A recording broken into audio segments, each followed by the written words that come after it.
साउदीमा business गर्ने सोच छ भनेदेखि this could be your option. यो चाहिँ एउटा क्याफे हो, क्याफेको धेरै चल्छ जस्तो लाग्यो मलाई, किनकि म त्यस्तो ठाउँमा पुगेँ कि थाहा भएन। यो ग्रुभी भन्ने एउटा क्याफे छ जहाँ चाहिँ कफी प्लस ब्रेड पाउनुहुन्छ तपाईँले, जुन हाम्रो नेपाली सरले चलाइराख्नु भएको छ। मुक्ति बराल उहाँको नाम हो, उहाँको घर कास्की पोखरा गण्डकी भनौँ न।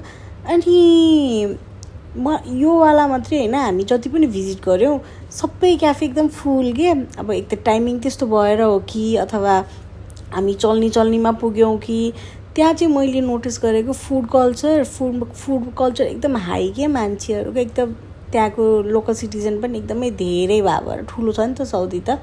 अनि त्यहाँको मान्छेहरू चाहिँ खानामा एकदम सोखिन जस्तो लाग्यो मलाई।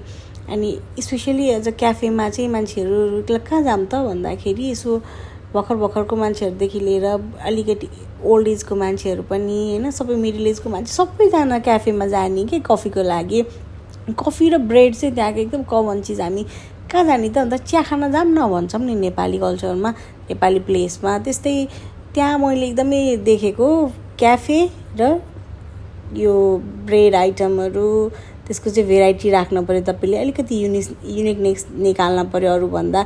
मार्केट स्टडी त बिजनेसमा सबैभन्दा पहिलाको चाहिने कुरा हो। अनि त्यही हो, हामीले चाहिँ साउदीमा नोटिस गरेको अरू पनि धेरै चिज छ बिजनेस आइडियाको लागि। यो एउटा चाहिँ सानो एउटा आइडिया तपाईँसँग सेयर गरेँ, पक्कै काम